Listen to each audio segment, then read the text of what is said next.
ম্যালওয়্যারটা originated from ইন্ডিয়াতে এই ম্যালওয়্যারটা প্রস্তুত করা হয়েছে, সেটা বাংলাদেশে এসে প্রথমে এখানে অরিজিন মেইল বক্সটা হচ্ছে যে NEMBOX06.BCC.gov.bd এখানে এই সার্ভার থেকে তারপরে এসছে। সো এটা একটা সরকারি সার্ভার এবং এখানেই আপনার হচ্ছে যে গণভবন.gov.bd সেটা তাদের সার্ভারটা এখানে আছে।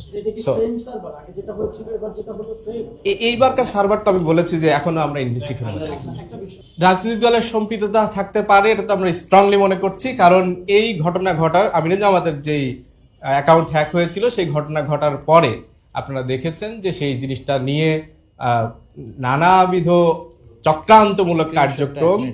চক্রান্তমূলক কার্যক্রম পরিচালনা করছে একটি নির্দিষ্ট দলের কর্মী বাহিনী এবং তারা অপতৎপরতা পরিচালনা করছে। যদিও সেই স্ক্রিনশট যেটাকে তারা সার্কুলেট করেছিল সেটা মাত্র 1 মিনিট, অর্থাৎ যেখানে পোস্ট করার মাত্র 1 মিনিটের মধ্যে তারা স্ক্রিনশট নিয়েছে এবং সেটা তারা সার্কুলেশনে গেছে রাত 12টার দিকে। সো স্পষ্টভাবে বোঝা যাচ্ছে যে এটা তারা এইটাকে রেখে দিয়ে তারপর নির্দিষ্ট সময় একযোগে সব জায়গাতে সার্কুলেট করেছে। ওই দলটাকে আমরা অবশ্যই সাসপেক্ট করতে পারি।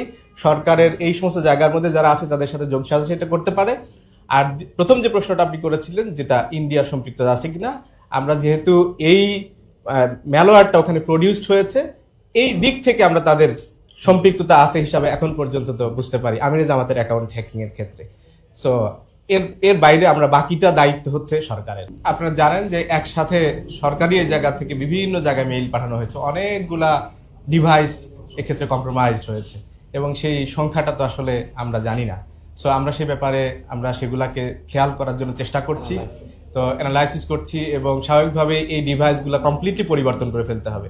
তো সেটা নিঃসন্দেহে অনেক বেশি কঠিন কাজ, এত সহজ কাজ নয়, সেটা আমরা করছি।